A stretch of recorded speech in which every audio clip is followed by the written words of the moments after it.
and one of the girls says, "This is the man Mummy cries about every night." He hears it and is shocked when he discovers the truth. Rainy days in New York were never kind to Wesley Cole.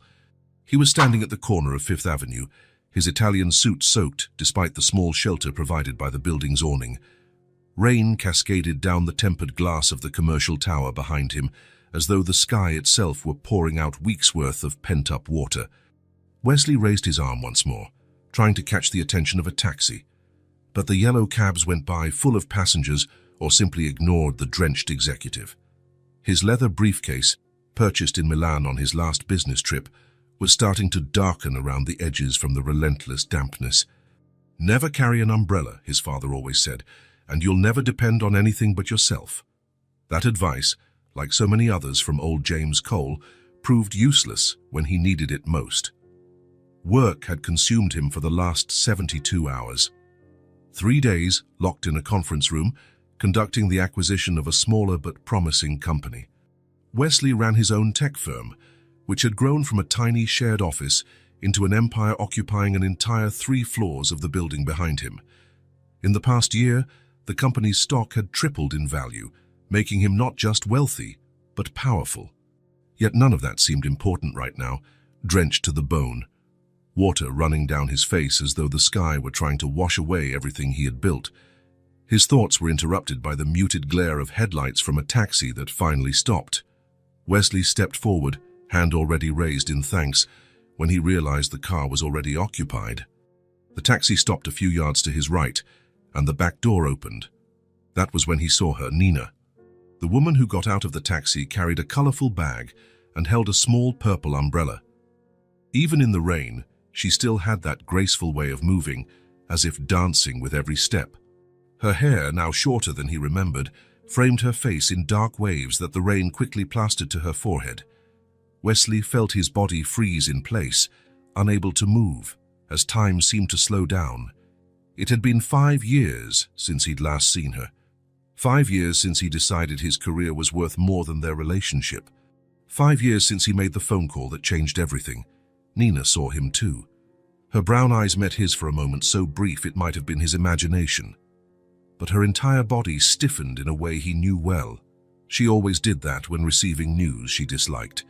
From inside the taxi, a small hand emerged, holding another umbrella, this one lime green. Then a child stepped out, then another, and then a third.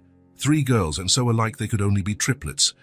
All 3 wore different brightly colored raincoats, one red, one blue, one yellow, like tiny traffic signals standing out against New York's gray rain. Their features were unmistakably similar to Nina's, those same big eyes, the same shape of the lips. And something else, something that made Wesley's heart tighten with a strange feeling. Wesley felt the air leave his lungs. How long had it been? 5 years. The numbers started spinning in his head, numbers he tried to push away, but that refused to disappear. If these children belonged to Nina, and they obviously did, then when exactly? Nina murmured something to the girls, adjusting the umbrella to shield them from the rain. She seemed determined not to look his way again, but there was a tension in her shoulders that Wesley recognized, the tension of someone trying to maintain composure. One of the girls, the one in the blue coat, turned to look at him. She had intense, observant eyes, with a kind of intelligence that seemed to cut across the distance between them. Something about the way she lifted her chin felt disturbingly familiar. "Mommy, who's that man?" she asked, pointing at Wesley with a confidence that didn't match her small size. Nina tried to guide them away, gently pushing the pointing arm down. "No one important.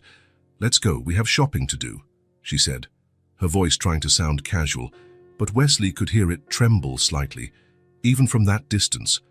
But the one in the red coat had already turned too, her inquisitive eyes fixed on him.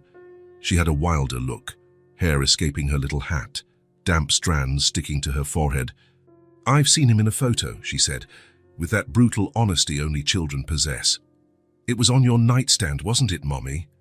Nina didn't answer, just gripped the girl's hand tighter. Wesley could see her breathing quicken, see how she bit her lower lip, a habit he knew so well from another time, another life. The third one, wearing yellow, quieter than the others, walked closer to her mother and held her hand. She seemed more observant, her eyes moving between Wesley and her mom, picking up on the tension in the air with an awareness beyond her few years. "That's the man who makes Mommy cry every night," she declared, in a voice so clear it cut through the sound of the rain like a sharp arrow. It was as if someone had thrown a bucket of ice water on Wesley, not the rain that was already soaking him, but something deeper, more cutting. The child's words, spoken with the blunt simplicity of childhood truth, hit him like a physical blow. His body reacted instinctively, taking a step toward them without thinking. "Nina," he managed to say, his voice nearly swallowed by the storm's roar. She finally looked at him, face to face. Her expression, which he had memorized years ago, line by line, had changed. More tired, stronger. The gentle girl he'd shared a tiny apartment with in Brooklyn had turned into a woman with defined lines around her eyes and firmness around her mouth. That look, though, that look he recognized. It was the same one she gave him on the last night they spent together when he announced he was leaving for California. A look that said, "You're hurting me, but I'm not going to show you how much." Nina said nothing. She just looked at him, and in that gaze Wesley saw 5 years of lonely nights, muffled cries into pillows, doubts and anger, and worst of all, a pain he had caused and then fled from, leaving her to deal with it alone. The girl in the blue coat tugged at Nina's sleeve. "Mommy, I'm hungry," she said, breaking the moment's tension.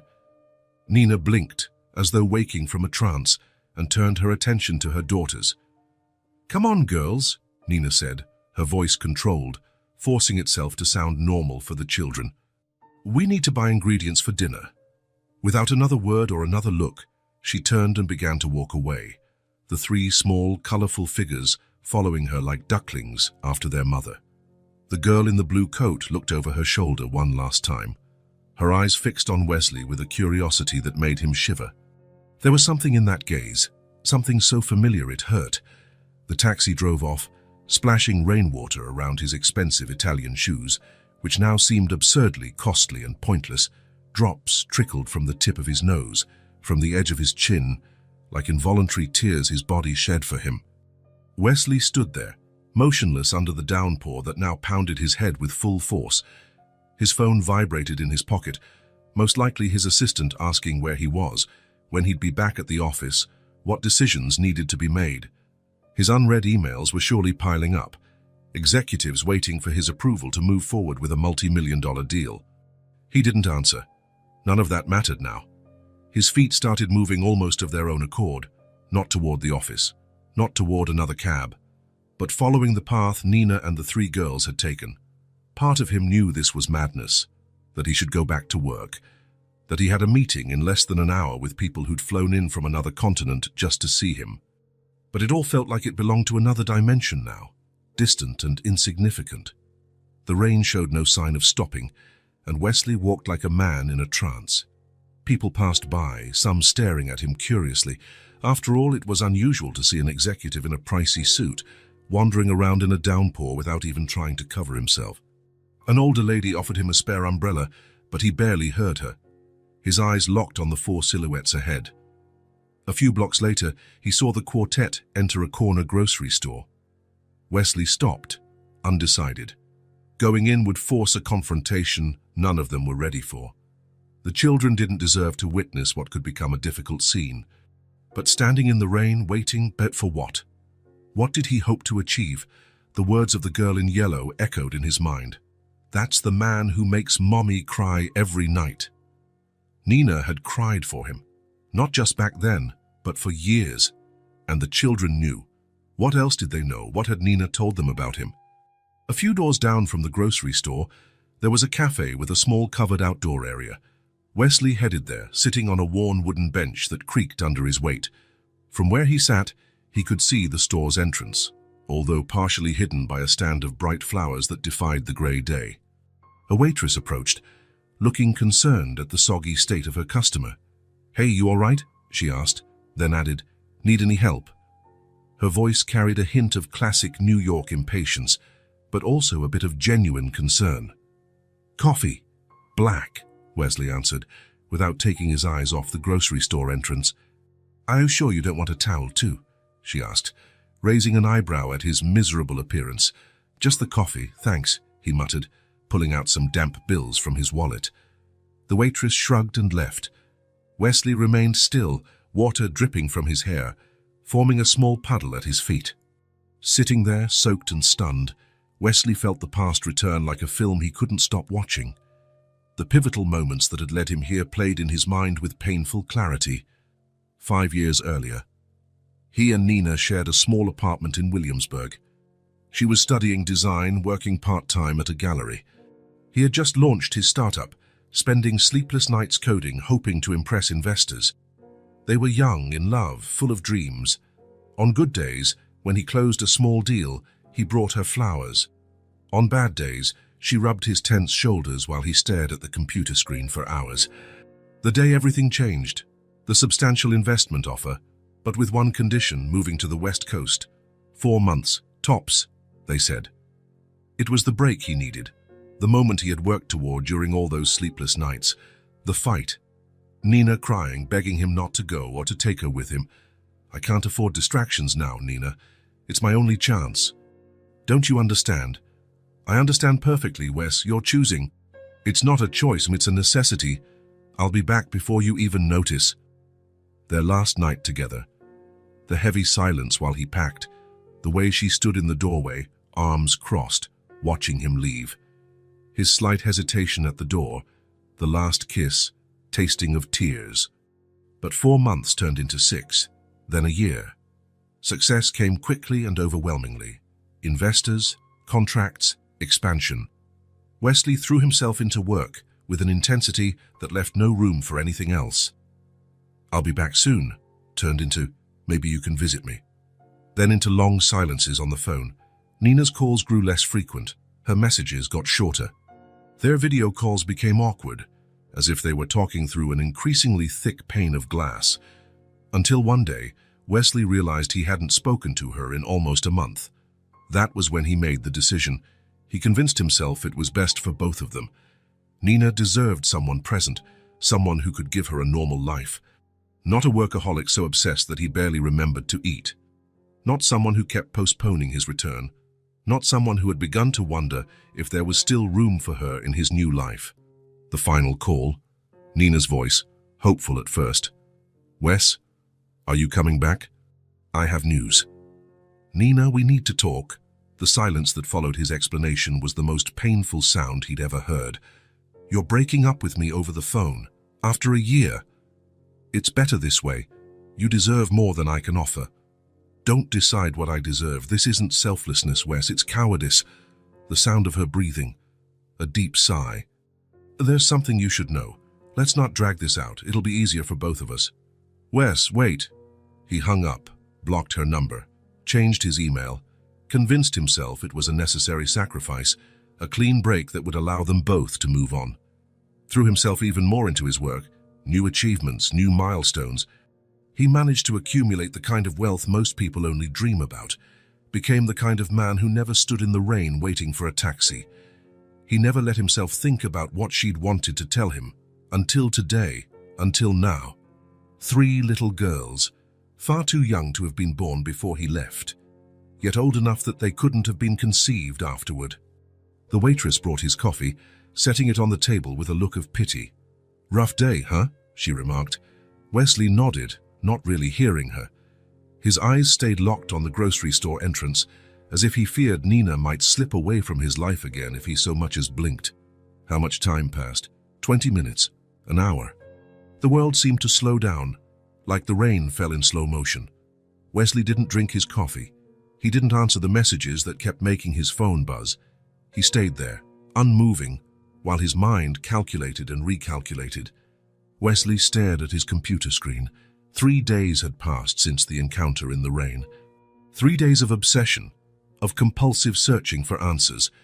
The dark circles under his eyes mirrored sleepless nights, replaced by internet searches and calls to old acquaintances. His office, normally immaculate, was a mess. Empty coffee cups, takeout wrappers, scribbled papers. On the glass wall separating his office from the rest of the floor, post-it notes were stuck everywhere, attempts at organizing the puzzle that now consumed his mind. "Mr. Cole, your meeting with the investors starts in 10 minutes, his assistant called from the half-open door. "Cancel it," he replied, not taking his eyes from the screen. "But, sir, they flew in from Europe especially to—" "I said cancel it, Margaret. Tell them I'm sick, send flowers, whatever it takes." In the corner of his screen, a bank notification popped up, more transfers being made to a private investigator who charged absurd hourly rates. Wesley ignored it. The money didn't matter now, the phone rang. He answered on speaker, still typing furiously. "I have the information you requested," said a man's voice with a thick New Yorker accent. "I'm listening, Mike." Nina Lawson, 32 years old, interior designer, mostly works on restoring historical properties. She's been living in Brooklyn for 7 years, same apartment, financially stable, not wealthy, but comfortable. No significant debt. Wesley tapped his fingers on the desk. "And the girls?" "Triplets, Juniper, Tessa, and Maisie Lawson, 4 years and 6 months old, born at St. Luke's Hospital. There's no father listed on any of the birth certificates." Wesley stopped typing, his heart was pounding. "Repeat the age." 4 years, 6 months. Born on November 14th. A heavy silence hung in the office. Wesley did the math quickly. 9 months before that would be February, exactly when he and Nina were still together, weeks before he left for California. "Mr. Cole, you still there?" "Yes, continue." She had a complicated pregnancy, was hospitalized in the 6th month. The girls stayed in the neonatal ICU for nearly a month. Wesley felt like someone had punched him in the stomach. The girls were fighting for their lives while he was closing deals across the country, while he was blocking Nina's calls, anything else indicating their paternity.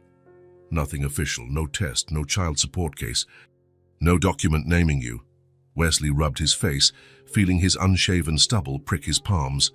"And unofficially?" "Well, I asked around discreetly. A neighbor said Nina always tells people the kid's father isn't in the picture.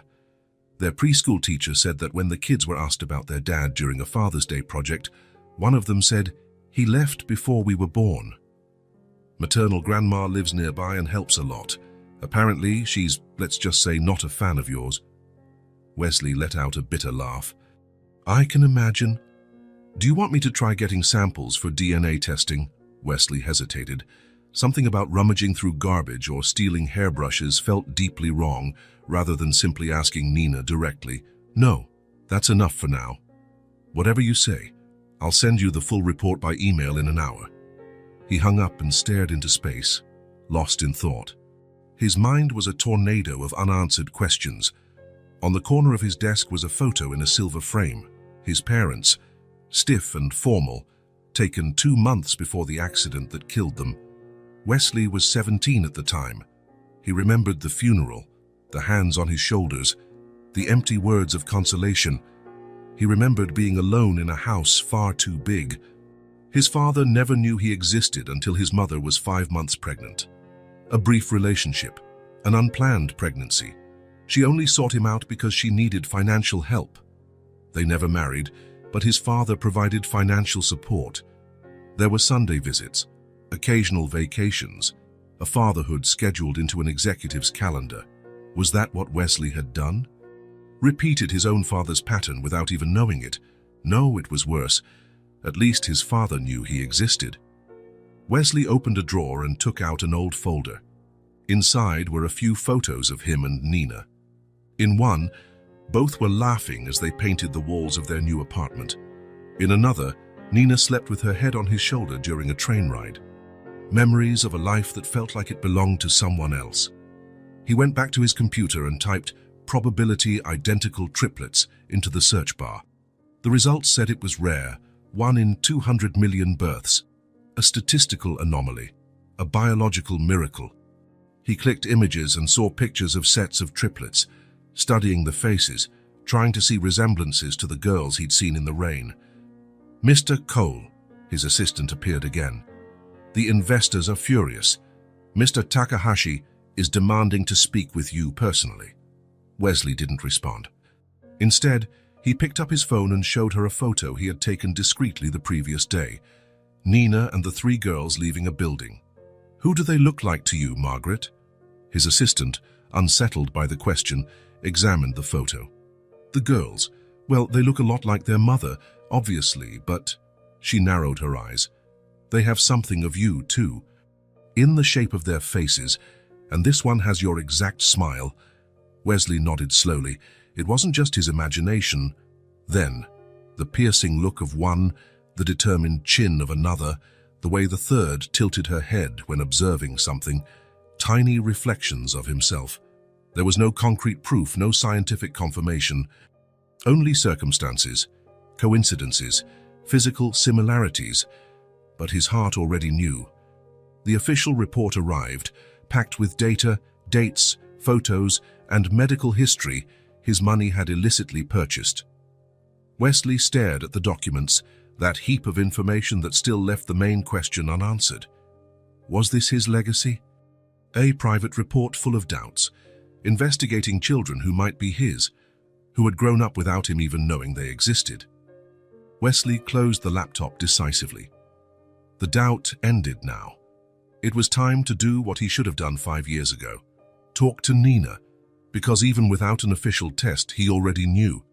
He felt it in the clutch of his chest when he saw those three girls. He felt it in the thunder of emotion when he heard, "That's the man who makes mommy cry every night." He knew that, with or without scientific proof, these children were his, and that there was a mountain of missed moments between them that no amount of money could ever buy back. Wesley spotted the brick apartment building in the distance, an older structure, one of those New York keeps in certain neighborhoods as stubborn relics of the past. 4 floors, a small set of stairs leading to the main door, iron grates on the ground floor windows. The taxi dropped him at the corner as requested. Even from that distance, he could see a few potted plants by the entrance and a child's bike chained to the railing. A simple place, but well cared for. The kind of place people call home. So different from his penthouse apartment, with panoramic views and impersonal decor chosen by a hired designer. Wesley paused for a moment, took a deep breath, and checked the address on his phone once more. Apartment 3B. He straightened his coat, feeling the heavy envelope in his inner pocket. Inside were copies of the report he'd received, containing everything he'd uncovered about Nina and the triplets. He started walking toward the building, each step feeling like an irreversible decision. He was used to business meetings that determined the future of entire companies, but he had never felt the weight of a walk like this. Reaching the entrance steps, he paused again. Should he have called first? Sent an email? A message? All options felt absurdly inadequate. How do you announce your return to someone's life after 5 years of silence, especially when that someone may have had your children? The door to the building was slightly ajar. Wesley pushed it and entered a small lobby. There was no doorman, just a row of mailboxes on the right wall and a staircase on the left. He looked for Nina's name on the mailboxes and found it. N. Lawson 3B. He climbed the stairs slowly, trying to organize in his head what he would say. 2 flights, then 3. On the 3rd floor, he turned right and walked down the narrow hallway until he reached the door marked 3B. He hesitated again. Through the door, he could hear children's voices and a TV show or cartoon. Laughter. Life. He knocked 3 times, firmly but not aggressively. The sound of the TV inside the apartment faded, and he heard footsteps approaching. The door opened just a few inches, held by a security chain. Nina's brown eyes appeared in the gap, first surprised, then cautious. "What are you doing here?" she asked in a tense whisper. "We need to talk," Wesley replied, keeping his own voice low. "We have nothing to talk about," Nina said, starting to close the door. "Please, 5 minutes." The door stopped closing. Nina remained silent for a few seconds, then sighed. "Wait here." The door closed completely. Wesley heard movement inside the apartment, Nina speaking words he couldn't make out, followed by the sound of another door closing. A few moments later, the front door opened again, this time without the chain. Nina stepped into the hallway, shutting the door behind her. She was wearing jeans and a simple blouse, her hair in a messy bun, no makeup. More beautiful than he remembered. "They're watching cartoons in my room," Nina explained, crossing her arms defensively. "You have 3 minutes." Wesley nodded, accepting the limitation.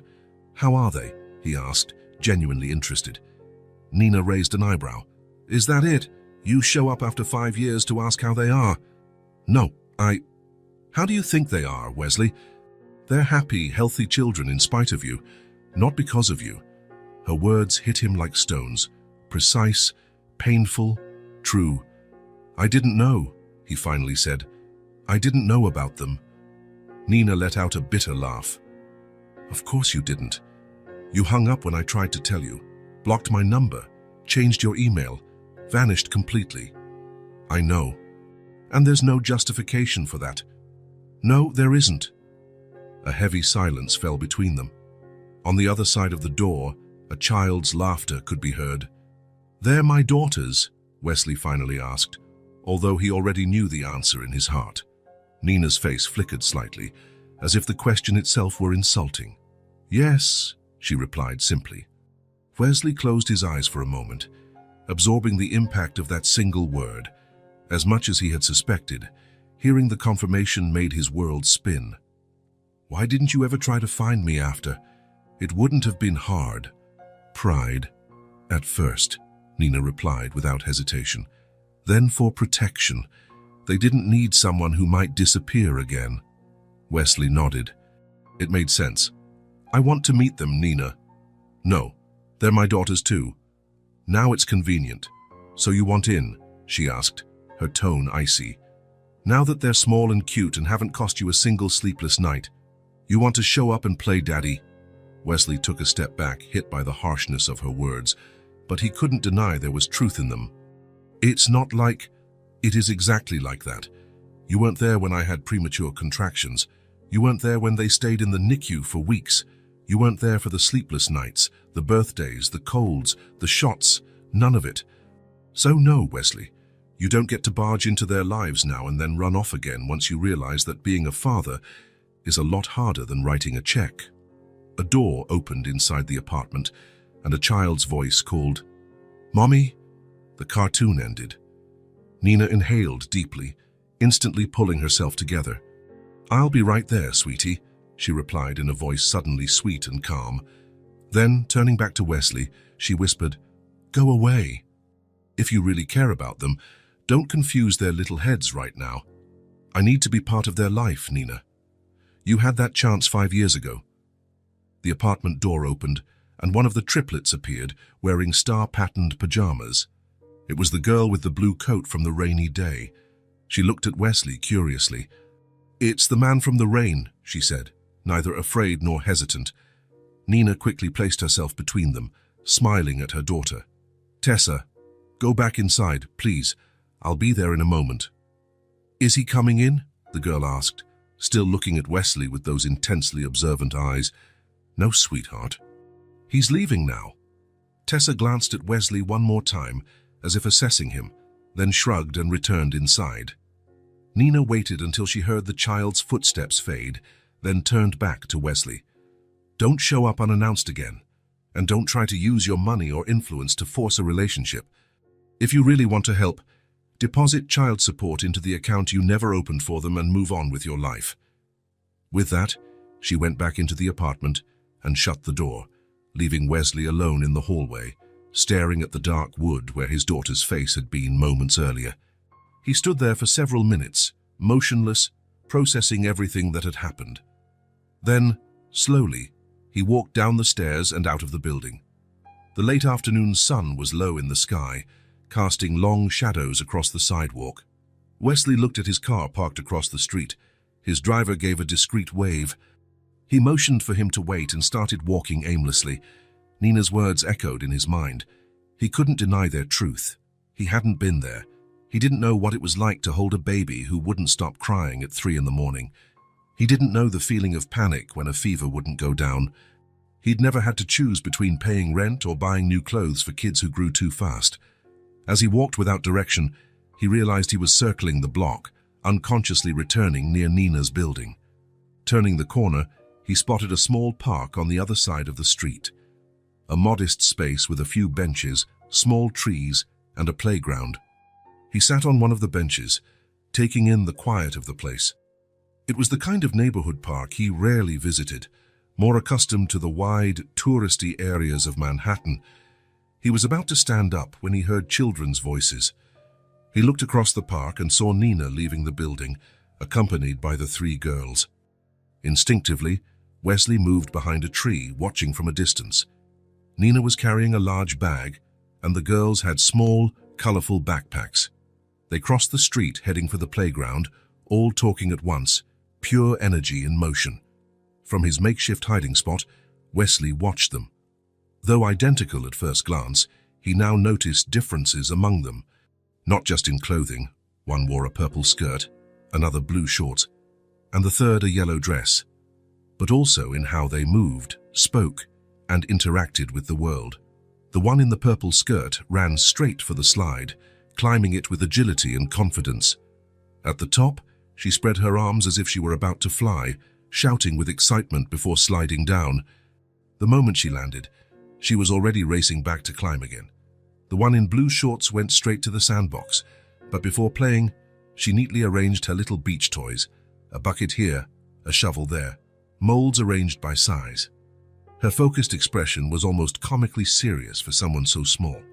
The one in the yellow dress hung back a bit, first watching her sisters, then surveying the entire park as though assessing the environment. Then, unhurriedly, she walked over to a swing and sat down, gazing at the sky while swaying gently. Nina took a seat on a nearby bench, pulling a book from her bag, but her eyes rarely stayed on the page for more than a few seconds before checking on the girls. Wesley stayed there, motionless, taking in every detail. How the girl on the slide helped a smaller child climb up. How meticulously the one in the sandbox built her castle. The contemplative look of the one on the swing, as if silently conversing with the clouds. These were his daughters. His daughters. The reality of it finally hit him with full force. Not just an abstract concept, not just a responsibility or an obligation, but three real people, each one unique, each a complete little universe developing. As he watched, the girl on the slide, Juniper, he guessed from the report, ran up to Nina, babbling excitedly. Her energy was boundless, as if her tiny body could barely contain it. She bounced in place while speaking, unable to remain still. Nina smiled, replying with something that made the girl laugh before running off again. Tessa, the one in the sandbox, called her mom over to show off her creation. Her pride was evident, even from a distance. Nina walked over, admired the work, and said something that caused Tessa to nod seriously, as though receiving professional praise. The third girl, Maisie, remained on the swing, quietly observing everything. Her eyes took in each detail, each movement. At some point, her gaze passed by the spot where Wesley was concealed, and he had the eerie sensation that she could see him, even partially hidden behind the tree. Wesley checked his watch. Almost 2 hours had passed, and he hadn't realized it. Watching his daughters was like entering a trance, where time lost all meaning. New York's autumn evenings grew dark early. The first shadows of dusk began to stretch across the ground when Nina called the girls. She helped Tessa pack up her toys, held Maisie's hand as she got off the swing, and laughed when Juniper insisted on one last slide before leaving. The four of them crossed the street back to the building. Wesley waited until they went inside before stepping out of his hiding place. His whole body ached from standing still for so long, but his mind was clearer than it had been in years. Juniper was light, pure energy, constant motion, contagious joy. Tessa was discipline, order, structure, focused determination. Maisie was silence, deep observation, calm thought, keen perception. His daughters, so different from one another, so complete in themselves. Wesley felt a surge of pride he didn't deserve, of love he had yet to earn the right to feel. Nina's rejection was fair, painful, but fair. He couldn't simply walk into the girls' lives and expect instant acceptance. He couldn't fix 5 years of absence with one visit or an expensive gift. This would take time, patience, consistency. qualities he had never needed to cultivate in his professional life, where immediate results were the norm. Wesley took his phone out of his pocket and called his driver. "You can go, Frank. I'll stay a while longer and catch a cab later." "Are you sure, sir?" "Yes. And tomorrow. Pick me up at 3 in the afternoon, not in the morning." He hung up and sat again on a bench in the park, looking toward the building where his daughters were likely having dinner, taking baths, brushing their teeth, listening to bedtime stories. An entire routine he had never been part of, but that was going to change. No matter how long it took, no matter how many rejections he faced. Wesley Cole, the man who never gave up on a deal and turned failures into empires, would not give up on his daughters. He would come back, every day if necessary. He would watch from afar, learn their rhythms, their personalities, their likes and dislikes. Not with the hurry of an executive used to tight schedules, but with the patience of someone who understands the priceless value at stake. Because for the first time in his life, Wesley wanted something money couldn't buy, something his influence couldn't arrange, something his power couldn't create. He wanted to be a father, a good father. And he was willing to wait for the privilege. Wesley sat on the same park bench from where he had been observing the family for the past 2 weeks. Next to him was a package wrapped in simple blue paper. Inside were 3 identical books. It hadn't been easy picking them. He'd spent hours in a children's bookstore in Midtown, lost amid bright shelves, flipping through covers and pages. The clerk had tried to help, but how could he explain that he was looking for something for 3 girls he didn't really know, whose tastes he was clueless about, whose lives he had missed? He finally found a story about a girl who discovers a secret garden, a classic his own mother had read to him when he was a child, before the business world swallowed up the simplicity of bedtime stories. Now, watching the window of apartment 3B, Wesley did the math. Nina left every morning at 8:30 to take the girls to preschool. They returned around 4 in the afternoon. That time window was perfect.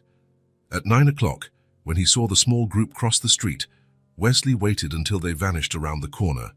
Then, he quickly crossed over to the building. He got in without difficulty. After 2 weeks of observation, he had noticed that the front door was rarely locked during the day. He climbed the stairs quickly, heart pounding. He knew what he was doing felt strange, even intrusive, leaving anonymous gifts at someone's door. If it were anyone else, she might call the police. But he wasn't just anyone. He was the father of those children, however absent he had been. He reached the 3rd floor and walked to the door of apartment 3B. For a moment, he hesitated. What if Nina saw this as harassment? What if she simply threw the books away? It didn't matter. He had to start somewhere. He set the package on the floor, right in front of the door, where it would be impossible to miss. No note, no signature, just the 3 identical books wrapped together. He hurried back down the stairs and out of the building without looking back, blending into the flow of New Yorkers on the sidewalk. For the rest of the day, he couldn't concentrate. He cancelled 2 meetings and spent hours staring out his office window, imagining the girls' reactions when they found the package. The mere thought that, at that exact moment, his daughters might be holding something he had chosen for them filled him with a tightness in his chest he'd never felt before. It was a new feeling, unlike anything he had experienced, bigger than ambition, more intense than achievement. It was connection, even if fragile, even if one-sided. The next day, Wesley returned to his observation spot in the park earlier than usual. He had to know whether the package was accepted or discarded. At 4:05, he saw Nina round the corner with the 3 girls. His heart soared when he noticed each of them carrying an identical book, the red cover gleaming in the afternoon sun. Juniper bounced along as usual, flipping through the pages as she walked, nearly tripping over her own feet. Tessa held hers carefully, like a precious treasure, her finger marking her current page. Maisie simply clutched hers to her chest, as though it were a teddy bear. Nina walked just behind them, watching with an expression Wesley couldn't make out from a distance. She didn't look angry. He took that as a relief, maybe confused, maybe resigned. They entered the building, and Wesley stayed on the bench, a slow smile forming on his face. They had accepted his gift, all 3 of them. The following week, Wesley was back at the same place, same time. This time, Juniper was reading aloud from the book as they walked. She spoke theatrically, her hands gesturing, bringing the story to life. Tessa and Maisie listened attentively, occasionally interrupting with questions or comments. Nina, as always, walked a little behind, overseeing. But there was something different about her face that day, a softness that hadn't been there before. Her eyes were no longer cold stones but deep wells of contained emotion. Wesley felt an inexplicable wave of gratitude. She could have thrown the books away. She could have told the girls they came from a distant aunt or a kind teacher. She could have banned them from reading them at all, but she hadn't done any of that. Somehow, on some level, she had allowed this tiny thread of connection to form. A silent yes, almost imperceptible, but definitely there. In the weeks that followed, Wesley continued his vigil. The girls took the books to the park. Juniper acted out entire passages, transforming the simple wooden bench into a magical garden. Tessa drew maps of the garden from the story, carefully reproducing each detail. Maisie watched butterflies and bugs on the lawn as if searching for her own secret garden. One particularly clear day, from his usual bench, Wesley witnessed something that made his heart stop. Nina was reading to the girls. Her own copy of the book. He had left a fourth one in the package, never imagining she would actually keep it. They were all sitting on a large blanket spread over the grass, the girls leaning forward, absorbed in the story their mother read. He could hear fragments of her voice carried by the breeze. "When you plant a seed of joy." Something inside him bloomed at that moment, like the garden in the story. A space that had remained closed and neglected now received the first rays of sunlight after a long winter. That night, for the first time in years, Wesley dreamed. Not about acquisitions or mergers, not about growth charts or financial reports. He dreamed of a garden where 3 little girls ran among wildflowers, their laughter echoing like music. And he was there, kneeling in the rich soil, planting something precious, something that would grow for years, decades, something that no fortune could buy. When he woke, Wesley understood what had changed. For the first time since he'd discovered the girls, he no longer felt that desperate urgency to make up for lost time, to force an immediate relationship. Now there was patience, the kind of patience gardeners know well, a deep understanding that some things can't be rushed, that some seeds need time to germinate, that some flowers only bloom when they're ready. The girls had accepted his gift. Nina had allowed it. That was enough for now. The first silent yes. The first half-open door, the first planted seed. The books had been just the beginning. In the next 2 weeks, Wesley left other small gifts at the door of apartment 3B. 3 simple jigsaw puzzles, all with the same number of pieces but different images, a set of crayons and drawing pads, 3 small colored flashlights that projected stars onto the ceiling. Everything anonymous, everything in triplicate, always without a note. His lawyer had suggested formalizing the situation. We can file for paternity recognition, establish visitation, define support, the man had said, as if discussing a standard corporate merger. Wesley refused. That would turn something that should feel natural into something legal, cold eye imposed. He wanted to earn access to his daughters' lives, not invade with a court order. He wanted to be accepted, not merely tolerated. Today, as on all other days over the past few weeks, Wesley sat on the same park bench, watching the building. It was a sunny Saturday, the kind of day that made New Yorkers flock outside to enjoy the good weather before autumn gave way to winter. 3 weeks ago, he would have spent a Saturday like this golfing with investors or having lunch at an exclusive restaurant overlooking Central Park. Now, he was sitting on a worn-out bench in jeans and a simple shirt, hoping to catch a glimpse of 3 little girls who didn't even know who he really was. At some point, he took a rubber ball he'd bought at a convenience store out of his pocket and began tossing it idly, just to occupy his hands. It was red and blue, the kind that bounces high when thrown on the ground. The building's front door opened, and Wesley straightened on the bench. Nina came out first, followed by the triplets, all wearing shorts and t-shirts, light clothes to enjoy the unexpected autumn warmth. As always, he observed the subtle differences among them. Juniper wore a unicorn print shirt and purple shorts. Tessa had her hair pulled back in a neat ponytail and wore blue shorts with a plain white tee. Maisie, in yellow shorts, had a small flower tucked behind her ear. The girls were carrying something Wesley couldn't quite see from a distance. It seemed to be, yes, the books he had left for them. His heart skipped a beat. They were still reading them weeks later. The small group crossed the street toward the park, but instead of heading to the playground as usual, the girls ran to the open, grassy area on the left. Nina sat on a nearby bench, taking a book from her bag. She seemed more relaxed today, less on guard, allowing the girls a bit more freedom. Wesley continued tossing the ball up and down, trying to appear casual. The girls had sat on the grass, each with her book, forming a small circle. He could hear their high-pitched voices drifting through the air, but not enough to discern the words. And then the unexpected happened. The ball slipped from his hand, bounced high, and rolled toward the girls. Wesley stood up immediately, but hesitated. If he went after the ball, he'd have to approach them. Nina would see him, and maybe that would ruin everything. Perhaps it was better to just leave the ball. Too late.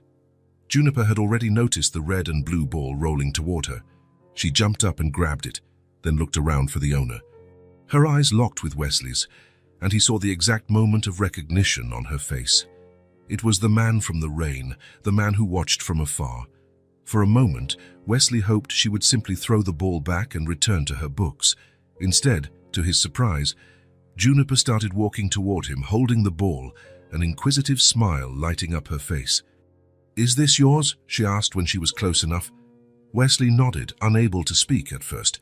It was the first time he'd heard one of his daughters speak directly to him, without the filter of distance. "Sorry, it got away," he finally managed to say. Juniper looked at the ball in her hands, then at him, assessing. "You're the man from the rain," she stated, not as a question but as a fact. Wesley swallowed hard. "Yes, that's me." "Are you following us?" she asked, with that direct honesty only children have. "No," he answered quickly, then corrected himself. "Maybe a little. I live nearby." Juniper seemed to accept that explanation without question. She glanced over her shoulder at her sisters, who were still sitting with the books, now watching the interaction with interest. "Wanna play?" Juniper asked, raising the ball. Wesley's heart felt like it was going to explode in his chest. An invitation, a small, precious invitation into their world. "I'd love to," he replied, getting up from the bench.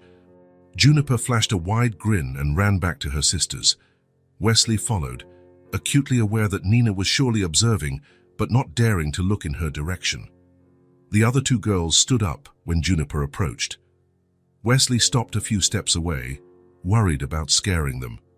"He's gonna play with us," Juniper announced, as though it were the most natural thing in the world. Tessa, always the cautious one, eyed him with curiosity and a bit of reserve. "Mom said not to talk to strangers," she reminded them.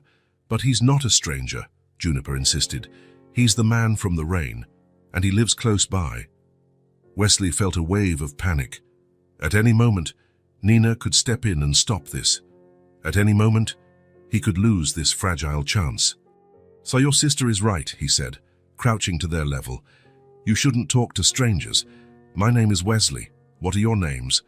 "I'm Juniper," said the girl with the unicorn shirt. "This is Tessa, and that's Maisie. We're triplets." "Triplets?" Wesley feigned surprise. "That's really special." Maisie, who had been observing quietly, took a step forward. "Did you give us the books?" she asked in a soft but clear voice. The question caught him off guard. How did she know? He cast a quick glance at Nina, who was now standing but hadn't come over yet. She was just watching, tense, letting things unfold. "Why do you think that?" he asked carefully. "Because you look at us the way the books look," Maisie replied, with a childlike logic that disarmed him completely. Wesley felt something warm and liquid forming behind his eyes. He blinked quickly. "Yes," he finally admitted, "it was me." Tessa, who was still holding her book, took a step closer. "Thank you," she said formally, like a tiny grown-up. "I really liked Mary. She's organized like me." It was the first time anyone had thanked Wesley for something not related to money or power. He couldn't even recall it happening before. The impact of that simple thank you was greater than any applause he'd ever received after a corporate speech. "You're welcome," he replied, his voice slightly choked. "Let's play," Juniper insisted, bouncing the ball on the ground. They formed a circle, and Juniper explained the rules of a game she seemed to be inventing on the spot. Something about throwing the ball and naming an animal before passing it along. The game began simply, with Wesley tossing the ball gently and naming common animals. Soon, though, Juniper started hopping while throwing. Tessa demanded they list animals in alphabetical order, and Maisie giggled every time Wesley tried to catch particularly tricky throws. Within minutes, he was completely absorbed in the game, forgetting that they were being watched, forgetting everything except these three little girls before him. He missed a particularly high ball and fell onto the grass, laughing, much to the girls' delight. "You're really bad at this," Juniper declared amid laughter. "So bad," Wesley agreed, sitting up on the grass. "I'll need more practice." "We can teach you," Tessa offered, in that serious tone that seemed to be her trademark. "I'd love that," he replied honestly. Then he felt a small hand touch his. Maisie had come to sit beside him without him noticing, and now she held his hand, examining it as if it were a fascinating object. "Your hands are big," she observed. "I guess they are," Wesley said, almost afraid to move, worried any motion might make her pull away. Maisie kept holding his hand, apparently content with the contact. Juniper, unable to stay still for long, started running in circles around them, humming a made-up tune. Tessa sat on the other side of Wesley, still clutching her book. "How did you know we'd like these books?" Tessa asked, looking at him with those eyes that seemed to see more than they should. "It was a guess," Wesley answered. "My mother used to read that story to me when I was little." "Does your mum still read to you?" Juniper asked, pausing her running for a moment. "No," Wesley said, smiling sadly. She's not here anymore." "Did she go to heaven?"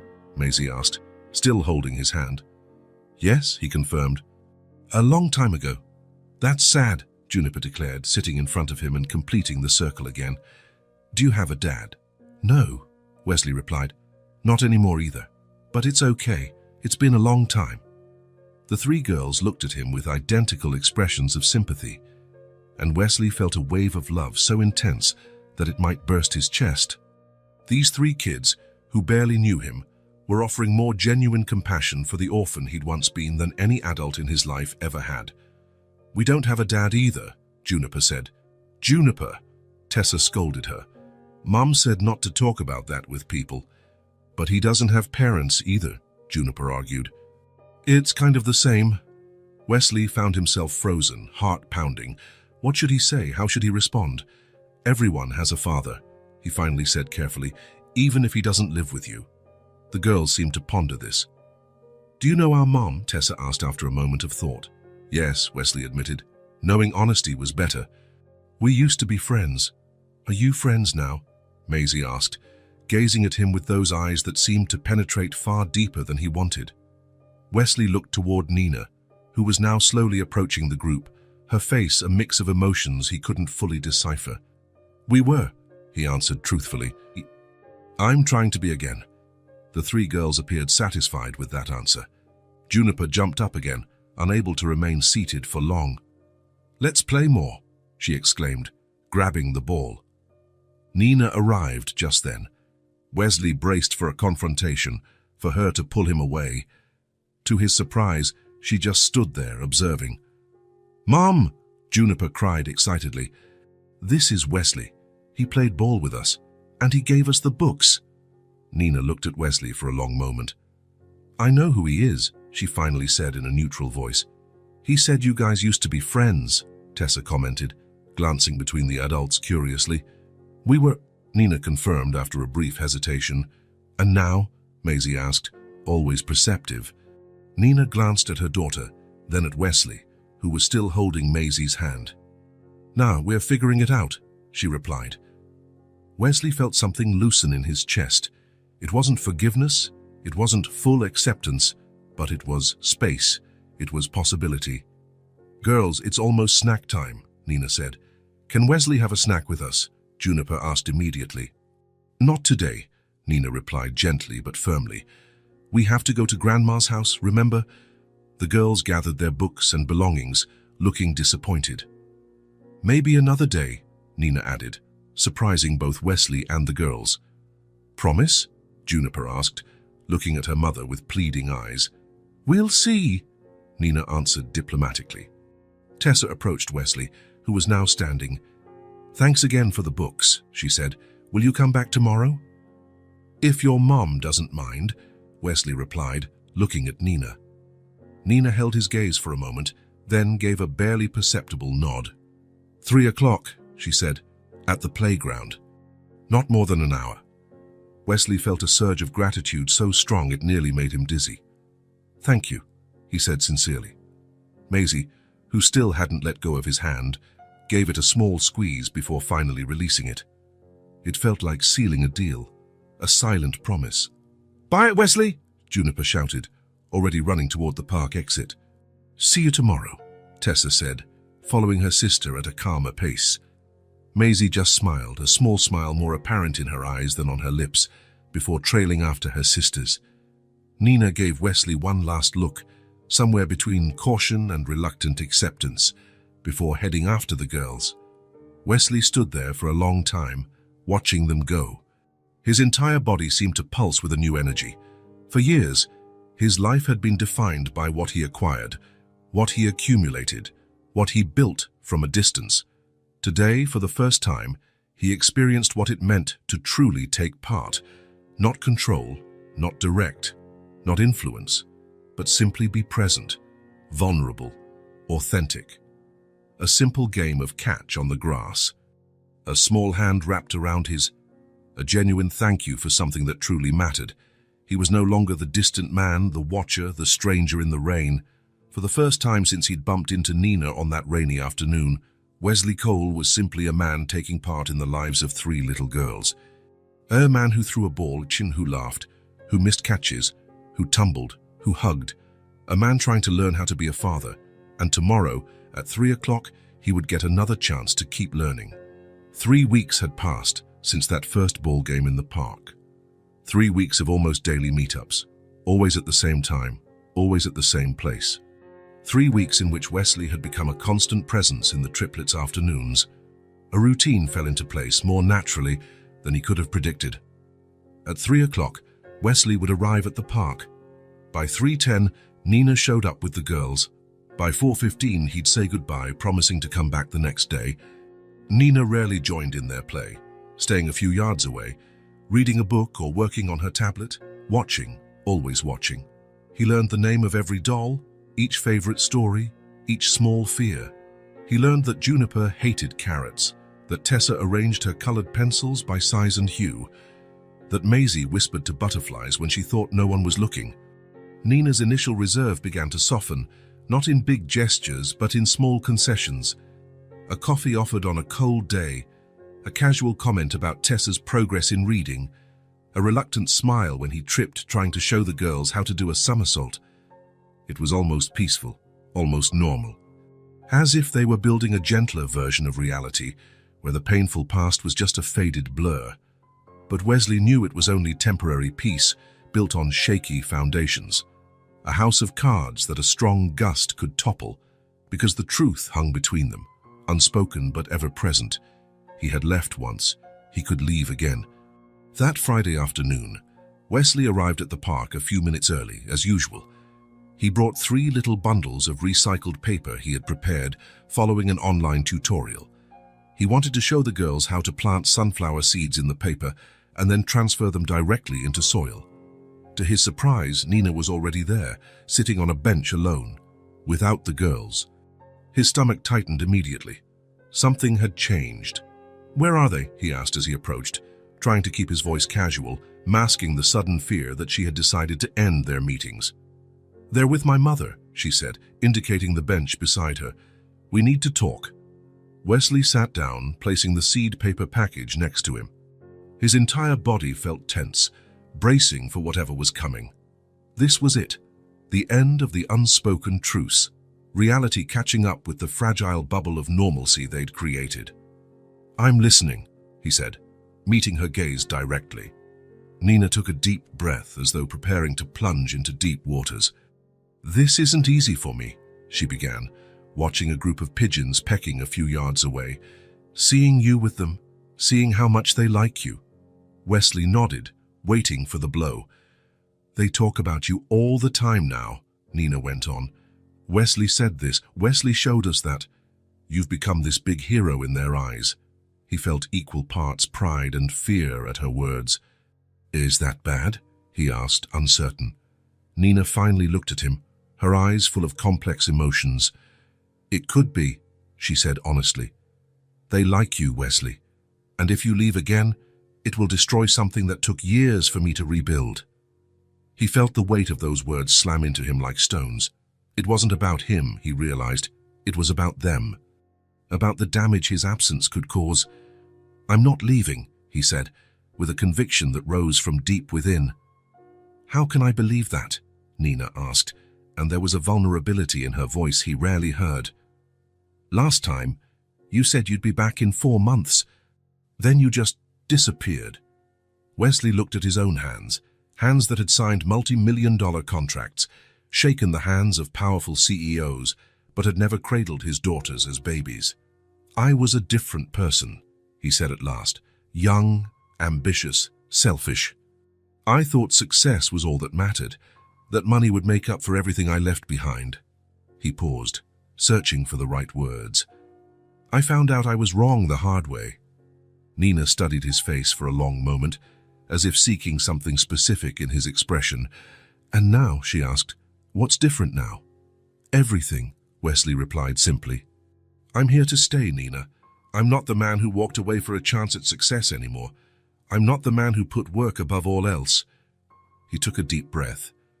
"Now I'm who I should have been all along. Present."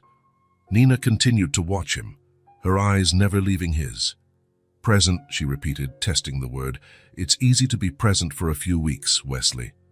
It's harder to keep it up when the novelty wears off, when they all come down with the flu at the same time and cry all night, when they fight and break things, when they need help with homework every single day, not just when it's convenient." He understood what she was doing, testing him, checking whether he truly grasped what he was getting into. "I have a lot to learn," he admitted, "but I want to learn. I want to be there for all of it, the hard parts, not just the easy ones." Something in Nina's gaze softened slightly.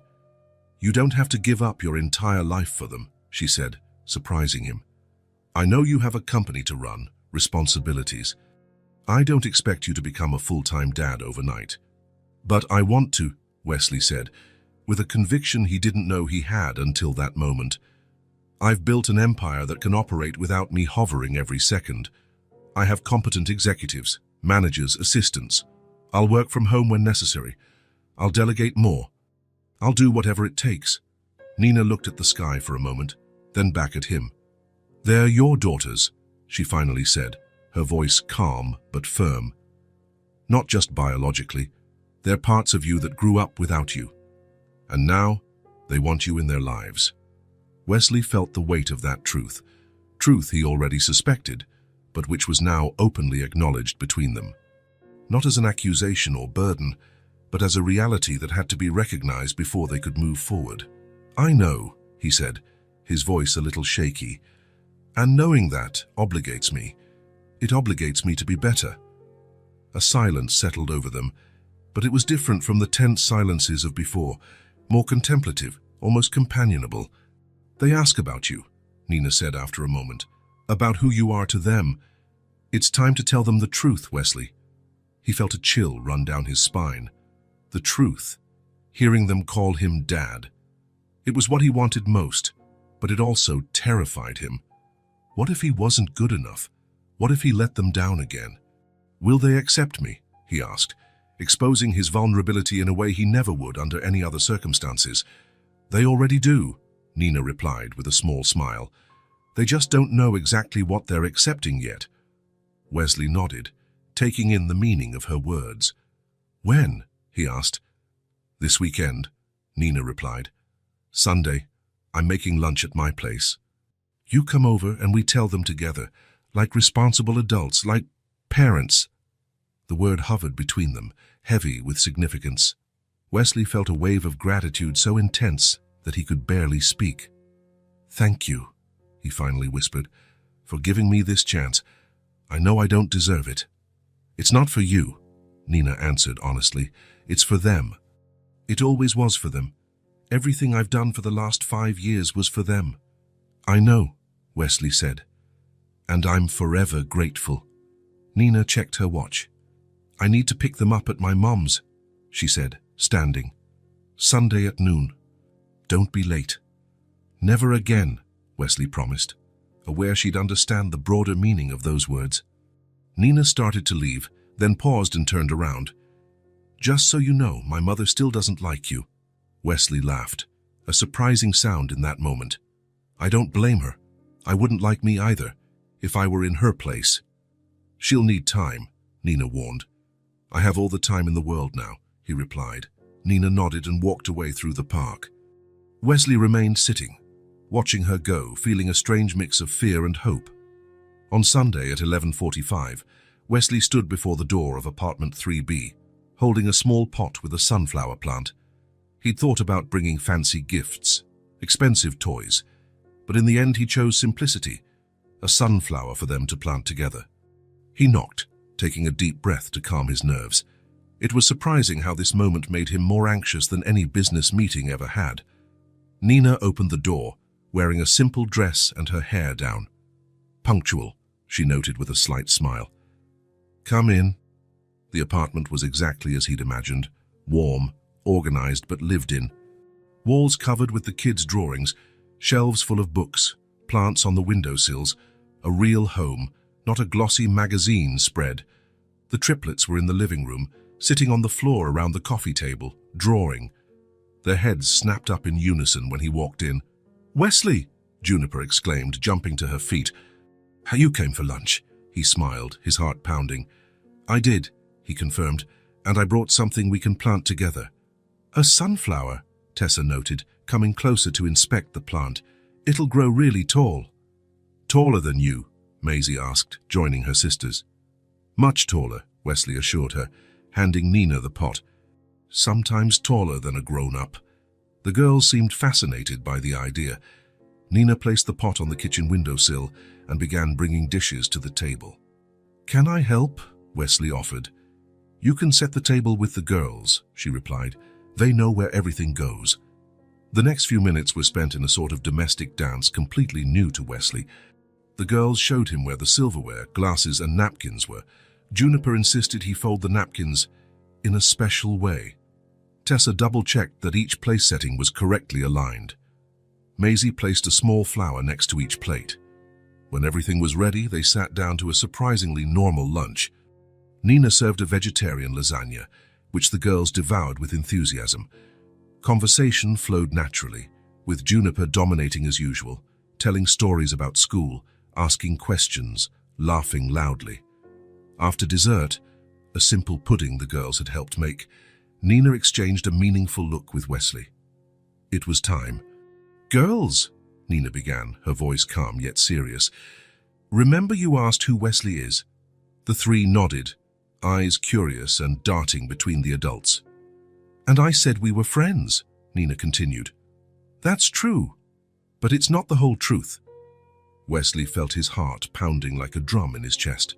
"Wesley isn't just my friend," Nina said, choosing her words carefully. "He's your father." There was a moment of absolute silence. Wesley watched their faces move from curiosity to surprise, then to something more complex. "Our dad," Tessa repeated, the first to find her voice. "Like Sarah's dad, who lives somewhere else." "Yes," Nina said. "Like Sarah's." "Why didn't you live with us?" Juniper asked Wesley directly, her intense gaze fixed on him. Wesley swallowed hard. He had rehearsed this answer, but now, under the penetrating gaze of his daughter, words felt insufficient. "Because I made a mistake," he answered honestly. "A very big one. I left to work far away, and then I didn't come back when I should have." "You didn't like us?" Maisie asked in a small but clear voice. "I didn't know about you," Wesley said, feeling a sharp pain in his chest. "When I left, I didn't know your mum was expecting you. And later, when I should have come back to find out, I didn't. That was my mistake, not yours." "Never yours." The girls seemed to be processing this information, each in her own way. "And now you're back forever?" Juniper asked, with her trademark directness. "Yes," Wesley said without hesitation. "I'm back forever." "Promise?" Tessa pressed. "I promise," he said, looking each of them in the eye. "I promise all three of you. I might not have been there at the start, sir, but I'll be here from now on. Always." Another silence. Then, to everyone's surprise, Maisie got up from her chair, walked over to Wesley, and held out her small hand. "Okay," she said simply. "Can we plant the sunflower now?" Wesley took her offered hand, tears pricking at his eyes. "Of course we can," he replied, his voice trembling slightly. Juniper jumped out of her chair. "I want to help too," she exclaimed. "I'll get the watering can." Tessa rose more calmly, but her eyes sparkled. "I'll get the gardening gloves," she declared, ever practical. "We have some in your size too, Daddy." The word hit Wesley like lightning. Daddy. So simple, so powerful. He looked at Nina, who watched the scene with glistening eyes. "Thank you," he mouthed silently to her. Nina just nodded, allowing herself a small smile. As the girls rushed off to gather what they needed to plant the sunflower, Wesley stayed seated, trying to absorb the enormity of the moment. He had entered this apartment as a stranger, a visitor. He would leave as a father. The weight of that truth was immense, but for the first time in his life it was a weight he did not want to put down, a weight that anchored him, gave him meaning, completed him. Now he knew, and knowing compelled him to be the father his daughters deserved. To never again run away, never again put work above family, never again choose the easy path. It compelled him to be better each day, for them, for Nina, and finally, for himself. 2 months had passed since Wesley officially became part of the triplets' lives as their father. 2 months of shared dinners, activity-packed weekends, and bedtime reading sessions. 2 months of constant learning, small adjustments, and daily discoveries. The girls had adapted to the new reality with the impressive flexibility of children. For them, it seemed natural that the man who played in the park now formed part of their daily life. Wesley was now Dad, a word that still made him choke up whenever he heard it. He and Nina had established a routine that worked surprisingly well. Every Sunday lunch was at her place, every Wednesday dinner was at his penthouse. The other days were decided as needed. They didn't live together, nor did they plan to in the near future. They were rebuilding a co-parenting relationship before anything else. On this Sunday afternoon, Wesley arrived at Nina's apartment with 3 small telescopes. The forecast promised clear skies, and he planned to take the girls up to the building's rooftop to watch the stars. He knocked, hearing the excited chatter of his daughters on the other side. When the door opened, though, it wasn't Nina or one of the girls who greeted him. Instead, he found himself face to face with a woman of about 60, her grey hair in a severe bob, her sharp eyes assessing him coldly. "So it's you," she said, her tone containing more judgment than curiosity. Wesley swallowed hard, instantly recognizing her. Evelyn Lawson, Nina's mother, the triplets' grandmother. The woman who, according to Nina, would need a lot of time to accept him. "Mrs. Lawson," he greeted, extending a hand.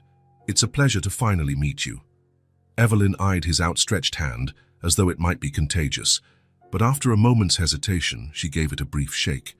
"Come in," she said, stepping back from the door. "Nina's almost done making lunch." "The girls are in the living room." The tension in the air was palpable as Wesley walked in. The triplets ran over to him, thrilled with the telescopes he carried, but even their usual energy seemed subdued under their grandmother's watchful gaze. "Daddy, Grandma came to have lunch with us," Juniper announced. "That's great," Wesley replied, smiling at Evelyn, who did not return the gesture. "It's always nice to meet family." "Part of the family," Evelyn corrected, making it clear he didn't yet qualify in her eyes. Nina appeared from the kitchen, drying her hands on a dish towel. Her eyes darted between Wesley and her mother, immediately picking up the tension.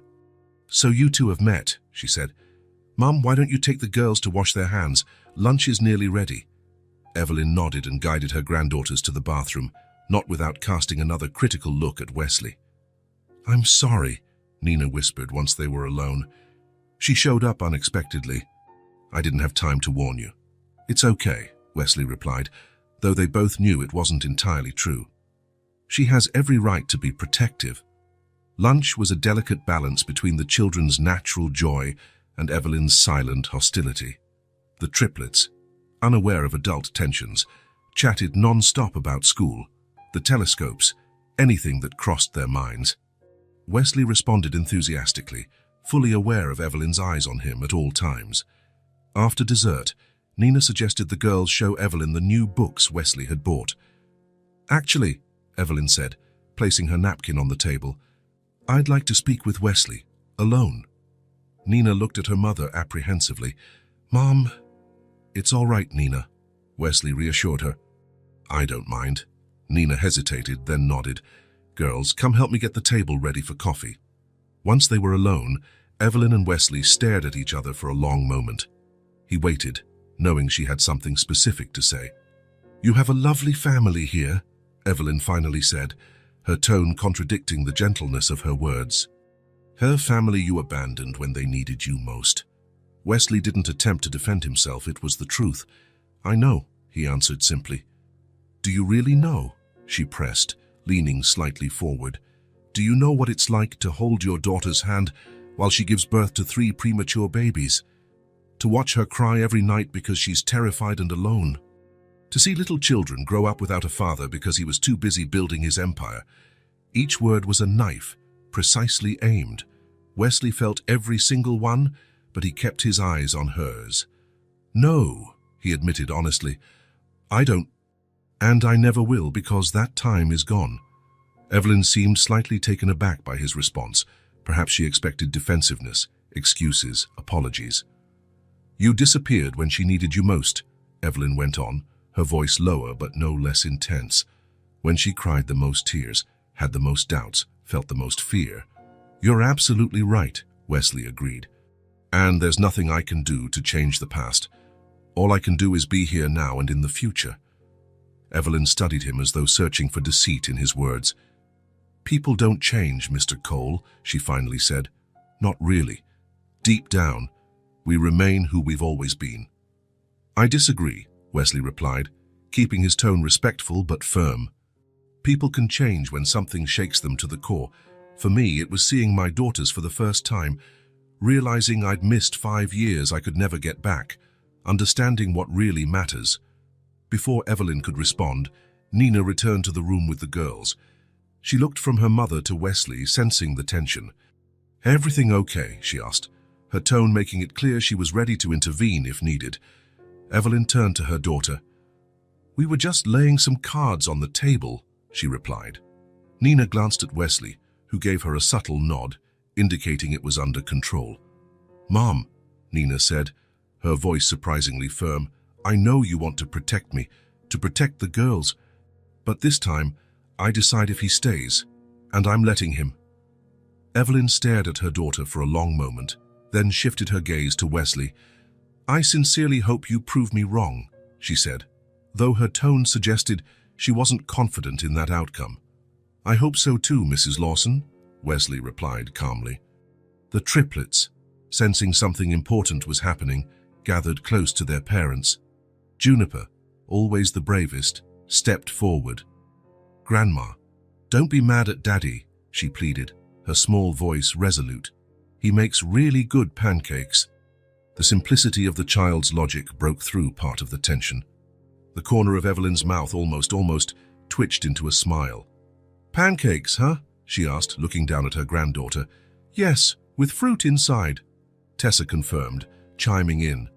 And he doesn't use too much syrup like Mommy does, Maisie added, always noticing the details. Evelyn looked at her 3 granddaughters, then at her daughter, and finally at Wesley. She remained stern-faced, eyes still full of suspicion. But there was something new now, a small crack in her wall, a tiny glimmer of possibility. We'll see, she said at last. It wasn't acceptance, it wasn't forgiveness, but it was room for him to prove himself, a narrow, hazardous path, but a path nonetheless. And for now, that was enough.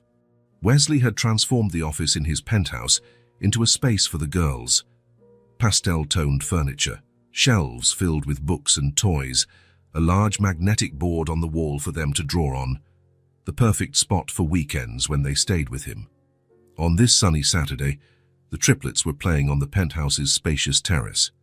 Wesley had set up a table with paints, brushes, and large sheets of paper.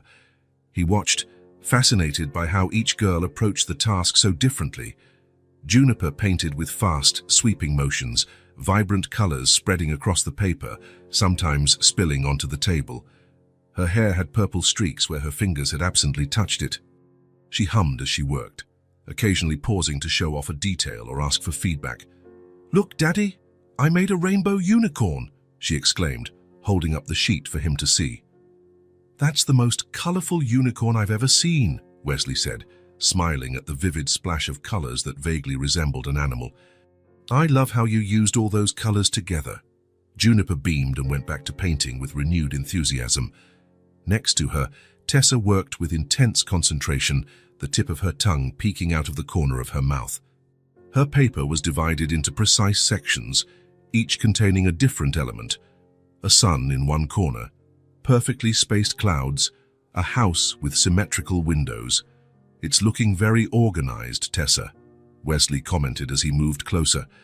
"I like how you planned everything out."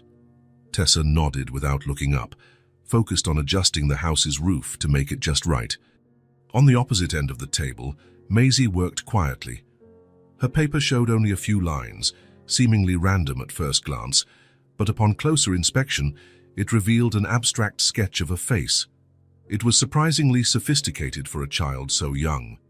Wesley studied it for a moment, drawn in by the expressiveness of the simple lines.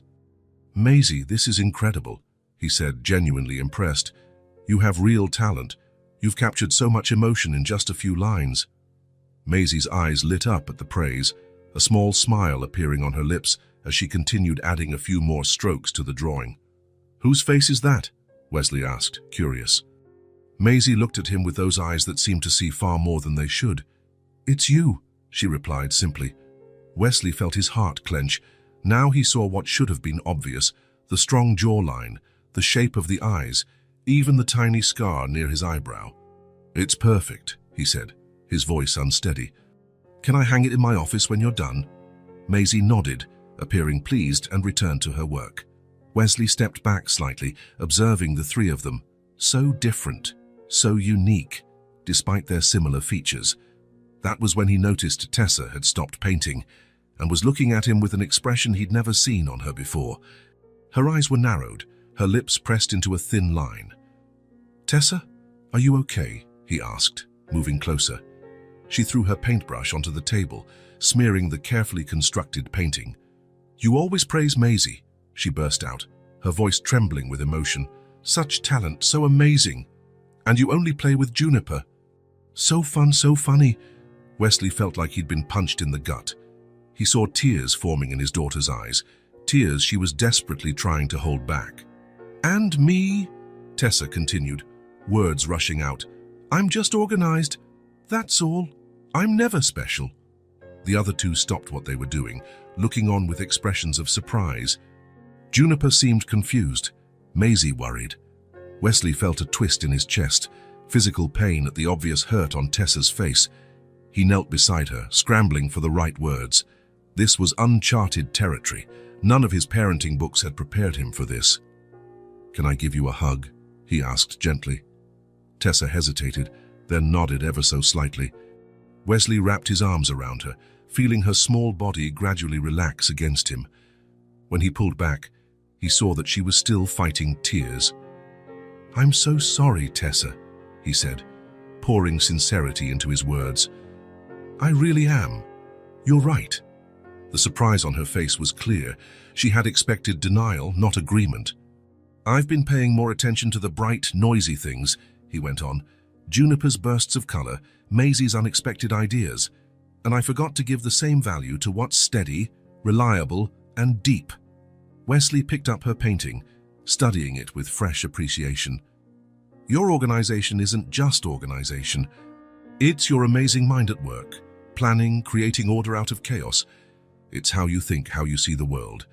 It's a superpower, Tessa. and I've been a fool not to notice it sooner." Her eyes widened as she took in his words. "I promise I'll do better," Wesley vowed. "Because loving you three doesn't mean giving out equal praise or attention. It means seeing each of you for who you really are, listening to what each of you needs." He looked at all three girls, including them in his next words. "You may be triplets, but you're three different people with three different hearts, and my job as your dad is to get to know each one." Tessa studied him closely, weighing the sincerity in his face. After a moment, she gave a small nod of acceptance that meant everything. "Can I show you something else I made?" she asked timidly. "Of course," Wesley said, sitting beside her. Tessa opened her backpack and took out a meticulously organized notebook. Inside were lists, calendars, detailed plans. "I like organizing stuff," she explained. "I make plans for everything." Wesley flipped through the pages, impressed by the detail and care. There was a layout for the triplets' upcoming birthday party, still months away, a gift list she wanted to give her mom and sisters for Christmas, a map of the zoo with the most efficient route to see every animal. "This is extraordinary, Tessa," he said, genuinely amazed. "Your mind works in a way mine never could. You see patterns, build structures. That's an incredible talent." Her face lit up with a smile that made Wesley's heart swell. "I can help you organize stuff," she offered, "if you want." "I'd love that," Wesley replied honestly. "In fact, I have a project that desperately needs someone with your skills." That evening, when Nina came to pick the girls up, she found Wesley and Tessa spread out at the dining table, sorting through photos and memorabilia for a large album. "What are you two doing?" Nina asked curiously. "We're organizing memories," Tessa said proudly. "To make up for lost time." Nina looked at Wesley, who gave her a smile mixed with sadness and hope. "Tessa's teaching me how to bring order to chaos," he said, "something I clearly need." Later, after the girls had gone, Wesley sat alone, reviewing the work he and Tessa had started. An album with each page reserved for future photos, placed next to older pictures of Nina pregnant. The newborns in the hospital, first birthdays, first words, moments he hadn't witnessed, but which Tessa was helping him discover, organize, and understand. He realized then that being a father wasn't just about loving his daughters, it was about learning to love each one in the way she needed. Duplicate paragraph in the original text, maintaining structure as requested. Wesley had transformed the office in his penthouse into a space for the girls.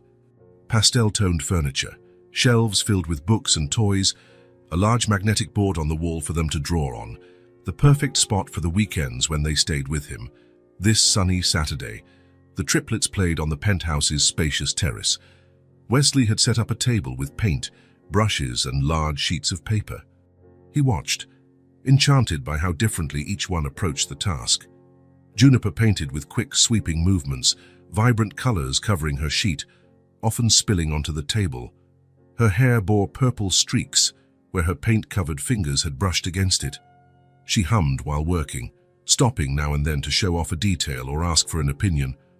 "Look, Daddy, I made a rainbow unicorn," she exclaimed, raising her paper so he could see. "That's the most colorful unicorn I've ever seen," Wesley replied, smiling at the vibrant blur of colors that vaguely resembled an animal. "I love how you combined all those colors." Juniper grinned broadly and resumed her enthusiastic painting. Beside her, Tessa painted with intense focus, the tip of her tongue peeking from the corner of her mouth. Her sheet was divided into precise sections, one corner for the sun, perfectly spaced clouds, a house with symmetrical windows. "It's looking very organized, Tessa," Wesley commented, leaning in for a better look. "I like how you planned out the whole picture." Tessa nodded without looking up, absorbed in adjusting the house's roof to make it exactly right.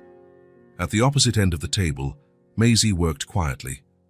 Her paper showed only a few lines, seemingly random at first glance, but which revealed a more abstract face on closer inspection. It was surprisingly sophisticated for someone her age. Wesley observed for a moment, fascinated by the expressiveness of those simple strokes. "Maisie, that's amazing," he said, genuinely impressed. "You really captured a lot of emotion with just a few lines." Maisie's eyes sparkled at the compliment. a faint smile touching her lips as she continued, adding a few more strokes to the drawing. "Whose face is that?" Wesley asked, curious. Maisie glanced up at him with those deep, knowing eyes. "It's you," she answered simply. Wesley felt his heart clench. Now he saw what should have been obvious: the strong jawline, the shape of the eyes, even the tiny scar near his eyebrow. "It's perfect," he murmured, voice thick with emotion.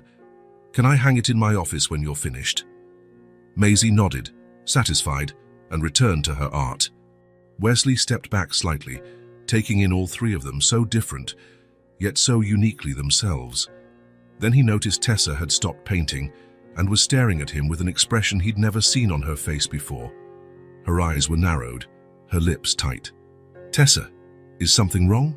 he asked, moving toward her. She tossed her brush onto the table, smearing her carefully rendered painting. "You're always praising Maisie," she exploded, her voice trembling. "She's so talented, so incredible, and you only play with Juniper. So fun, so funny." Wesley felt as though he'd been punched. He saw tears welling in Tessa's eyes, tears she was fighting to hold back. "What about me?" Tessa continued, words tumbling out. "I'm just organized. That's it, I'm never special." The other two froze, watching with wide eyes. Juniper looked confused, Maisie worried. Wesley's chest tightened. It was physical pain to see Tessa in such distress. He knelt beside her, searching for the right words. This was entirely new territory, something none of his parenting research had prepared him for. "Is it okay if I hug you?" he asked gently. Tessa hesitated, then gave a tiny nod. Wesley wrapped his arms around her, feeling her rigid little body slowly relax. When he pulled back, he saw she was still blinking back tears. "I'm so sorry, Tessa," he said with all the sincerity he had. "You're absolutely right." Her eyes flashed with surprise. She had expected denial, not agreement. "I've been paying too much attention to bright, loud things," he explained. Juniper's flashes of color, Maisie's unusual ideas. "I forgot to give the same value to what's steady, reliable, and quietly deep." He picked up her painting, looking at it with fresh respect. "Your organization isn't just organization. It's your brilliant mind at work, planning, creating order out of chaos. It's how you think, how you see everything. It's a superpower, Tessa. And I was a fool not to see that." Her eyes widened slightly, digesting his words. "I promise I'll do better," Wesley vowed, "because loving you three doesn't mean giving the same praise or attention equally. It means seeing each of you for who you really are, and listening to what each of you needs." He glanced at all three sisters, making sure they each felt included. "You may be triplets, but you're three different people, each with a different heart. My job as your dad is to get to know every single one." Tessa studied him, gauging his sincerity. After a moment, she nodded, a small gesture with big significance. "Can I show you something else I did?" she asked quietly. "Of course," Wesley said, sitting next to her. Tessa opened her backpack and pulled out a neatly arranged notebook. Inside were lists, calendars, and detailed plans. "I like organizing," she said. "I plan for everything." Wesley flipped through the notebook, impressed by its complexity and care. There was a detailed layout for the triplets' birthday party months away, a gift list for her mom and sisters for Christmas, even a map of the zoo with the most efficient path to see all the animals. "This is remarkable, Tessa," he said, genuinely in awe. "Your mind works in a way mine never could. You recognize patterns, create structures. It's an amazing gift." Her face lit up with a grin that made Wesley's heart swell. "I can help you organize stuff," she offered. "If you want." "I'd love that," Wesley said earnestly. "I actually have a project in desperate need of someone with your talent." That evening, when Nina arrived to pick up the girls, she found Wesley and Tessa huddled over the living room table, organizing photos and memories into a large album. "What are you two up to?" Nina asked, intrigued. "We're organizing memories," Tessa answered proudly. "To make up for lost time." Nina looked at Wesley, who gave her a smile mixed with sorrow and hope. "Tessa's showing me how to impose order on chaos," he said, "a skill I obviously need." Later, after Nina and the girls had left, Wesley sat alone, flipping through the pages he and Tessa had worked on.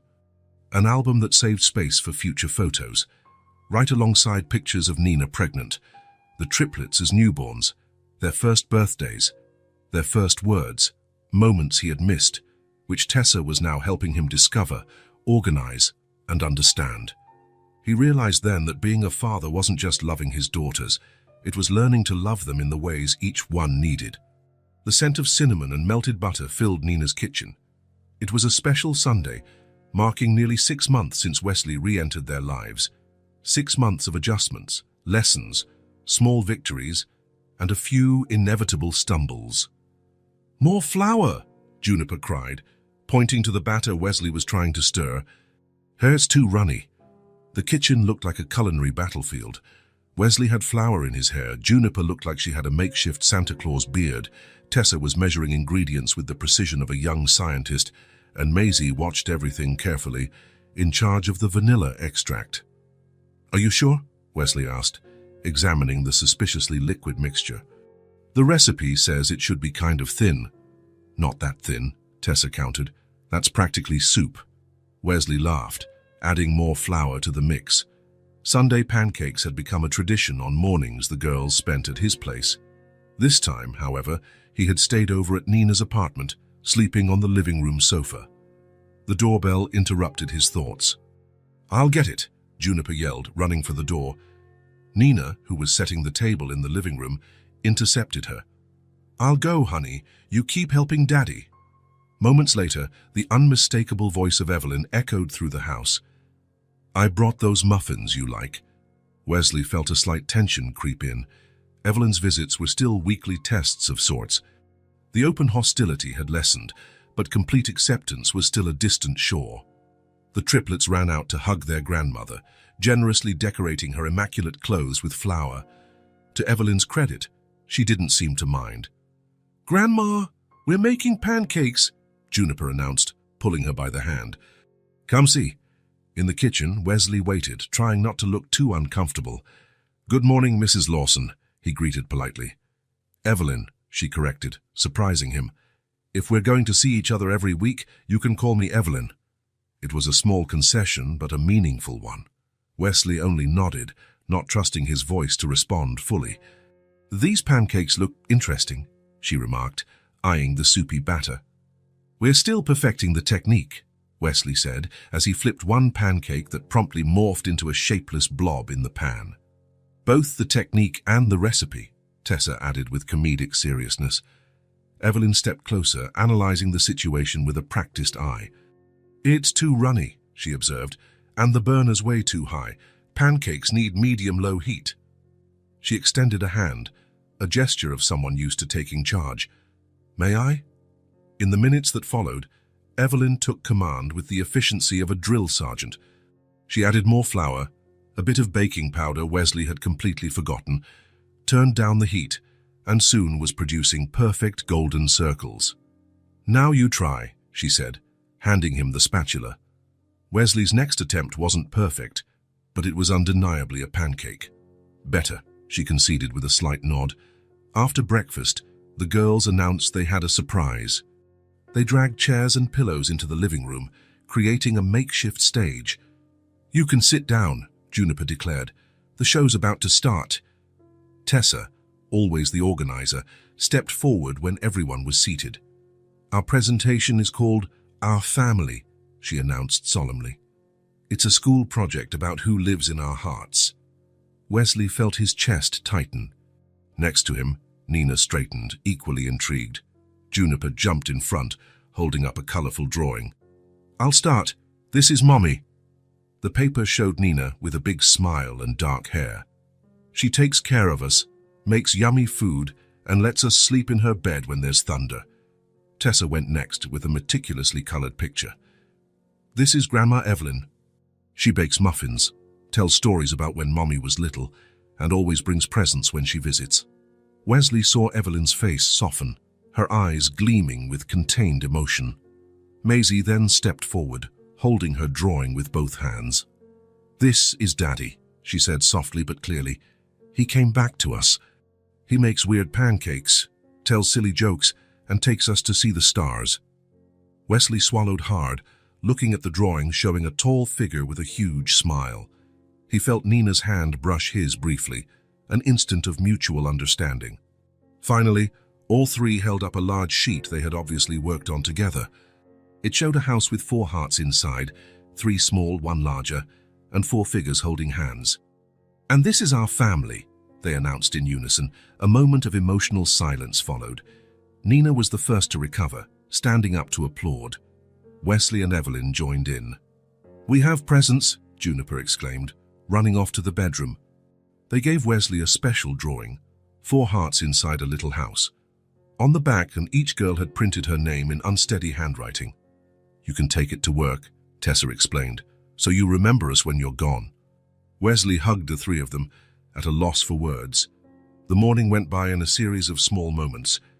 After lunch, when it was time for the girls' Sunday nap, Evelyn approached Wesley in the kitchen where he was finishing up the dishes. For a moment, she observed him silently. In earlier times, she would have left with a short goodbye. This time, she came closer to the counter. "You still mess up," she said at last, her tone lacking its usual hardness. "But now you stick around to fix it." Wesley stopped what he was doing, meeting her gaze. It was the closest thing to an endorsement he had ever received from her. Not a warm hug or a welcome to the family, but something deeper, an acknowledgement of his persistence, his willingness to learn, to improve, to remain. "Thank you," he said simply. "Next Sunday, I can teach you the proper pancake recipe," she offered, adjusting her scarf. "If you'd like. I'd like that very much." After Evelyn left and Nina briefly went out for a client meeting, Wesley sat on the couch flipping through a magazine. He heard soft footsteps and saw Maisie come in, rubbing her sleepy eyes. Without a word, she climbed onto the couch and snuggled against him as if it were the most natural thing in the world. "Couldn't sleep?" he asked quietly. "I dreamed about stars," she murmured, yawning. Wesley wrapped his arm around her, amazed at the child's effortless trust. It was one of those moments that still caught him by surprise, the casual closeness, the complete acceptance only children offer. A few minutes later, as Maisie was drifting back to sleep, she opened her eyes briefly. "Mommy doesn't cry anymore," she whispered, with that startling clarity she sometimes had. Wesley felt a lump in his throat. "Me neither," he whispered back. Maisie smiled before returning to slumber. Wesley stayed still, soaking in the warmth of that little body and the bond that had been denied both of them for so long. When Nina came back, she found them like that. Wesley on the couch with Maisie asleep on his lap. A look of peace on his face she had never seen before. Their eyes met. Nina said nothing, but her shoulders relaxed from a tension she might have carried for years. And at last, she smiled, not just with her lips, but with her entire being. A smile starting at her shoulders and rolling through her like a wave of relief. Wesley was no longer the man who left, the one who put success first. He had become the father who stayed, the father who learned daily, the father who made flawed pancakes, tied clumsy braids, forgot doll names. But who was there? Every day. He hadn't become a father the day he found out about them. He became a father the day he chose to love and remain. When he understood that true commitment lies in small daily acts, in the steadiness that builds trust step by step. In a love that, once it finds fertile ground, grows its roots deeper each passing day. If this story touched your heart, subscribe to the channel and turn on notifications so you don't miss the next ones. Leave a like because it helps this story get recommended to more people. See you in the next story.